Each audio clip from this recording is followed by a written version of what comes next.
because quality content is really quality of thought. So a lot of people don't make videos because they don't have the right microphone, or they don't have the right camera, or the right lens, or the right background. And, you know, great posts. Like, I'm not interested in you because of how fancy your office looks. I'm interested in you because you're going to teach me something. So I do want to ask you, is there a specific order to the photos on the wall, or it's just random? Yeah. So sure. Yeah. Okay. So Steve Jobs is here because he wants to put a dent in the universe. Okay. And that's what I want to do. Like, big visionary, put a dent in the universe. Next is AP Giannini. He's my favorite entrepreneur of all time. He started Bank of America. He bet on the little guy.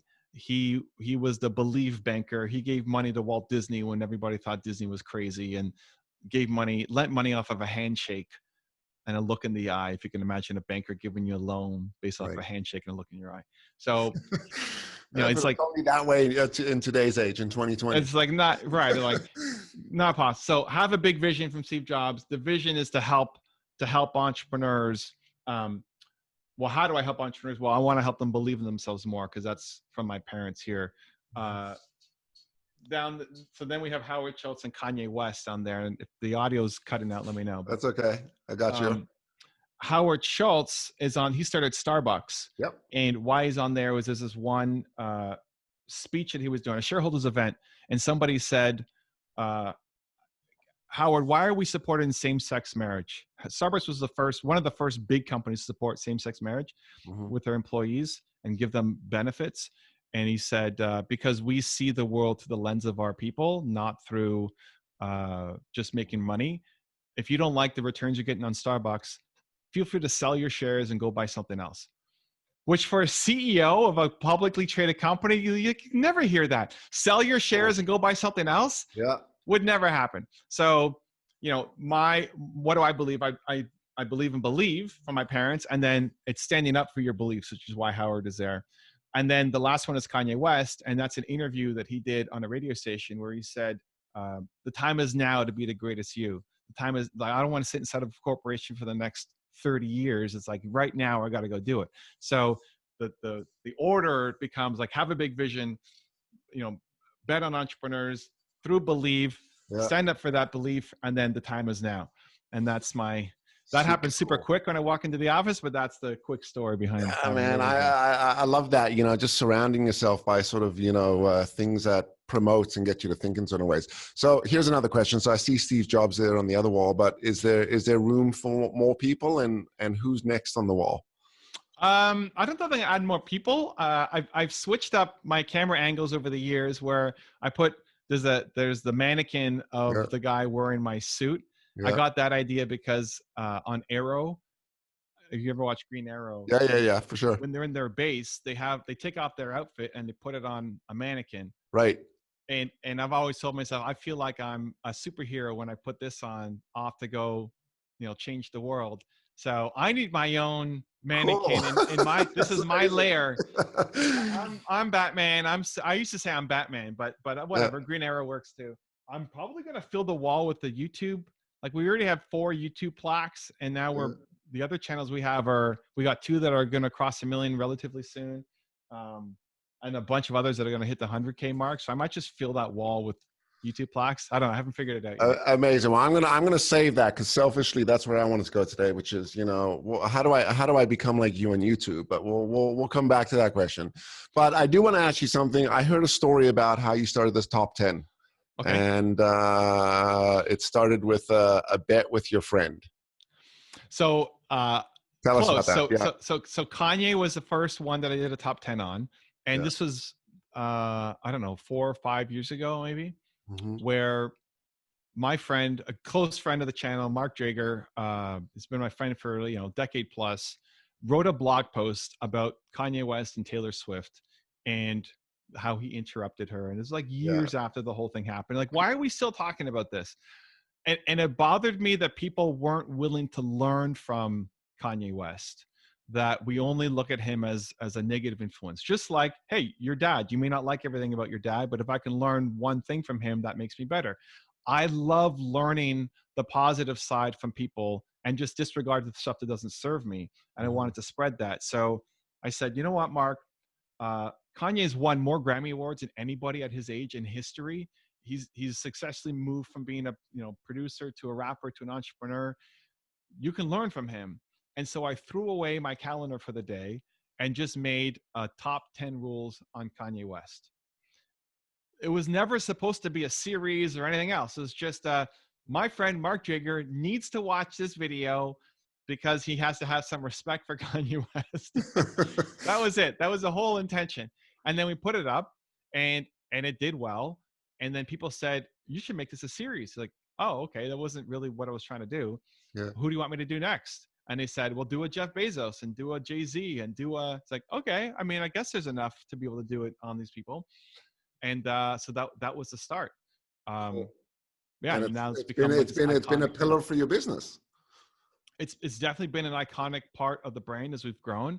It also came at a great time where YouTube was shifting to be more of an educational platform. I've been on YouTube for 11 years.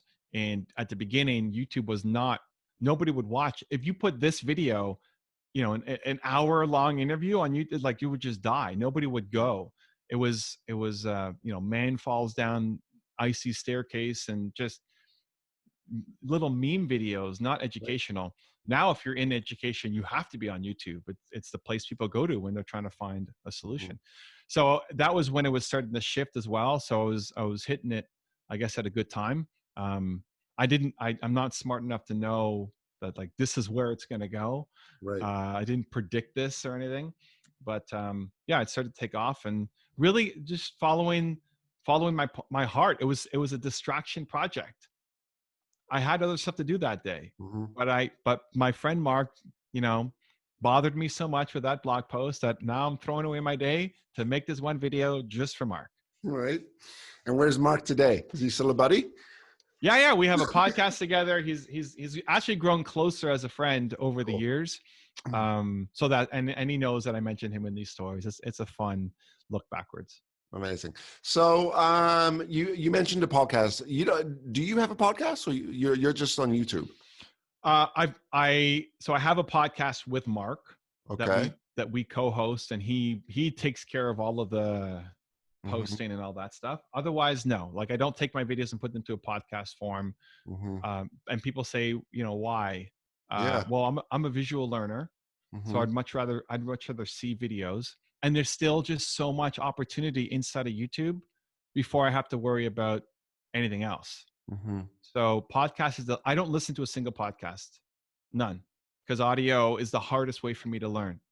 People listen to podcasts at 2x speed. I'd have to slow it down to like half speed, because if I couldn't see you on this call right now, I'd be like, I'd have to do this just to hear your voice and super focused. So audio is the worst for me, and I get that it's awesome for the people. Just for me, it's the worst. So because I don't play in that sandbox, and my sandbox right now is still so wide open, I'm choosing to focus and stay here.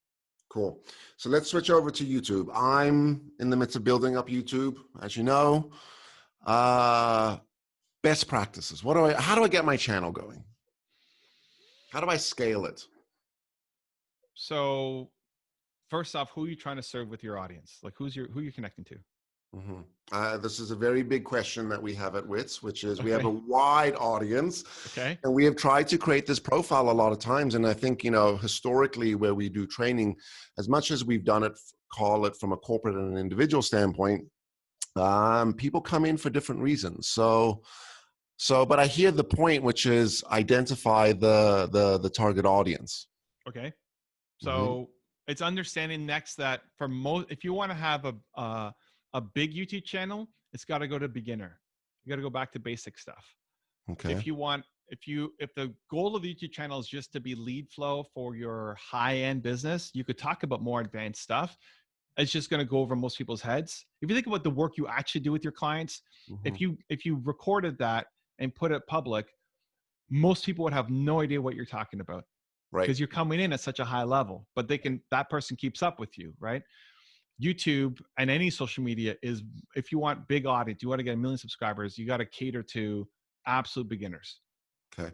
That helps build your brand, and then that helps lead funnel into the next step. Like if you want more advanced work, well, we've got courses, we got books, we got programs, we got audio, we got coaching, whatever the next step is. Yeah. But absolute beginner level stuff. Next, the decision of how much are you the guy versus are you the interviewer guy? What's Greg Witz's role? Yeah, and it's funny because we started this podcast out of effort of contributing to content, but it is me being the guy now. How that comes across, either me in front of the room or me as the interviewer, we're also figuring out. But pick that path is what you're saying. Yeah. So if you want to be the Larry King, great, be the Larry King. It's very much then fueled by your guests, by the questions you ask, by trying to get the best out of them each time. Ask them questions they haven't been asked on the 8,000 other shows they've been on, so you have something unique about yours.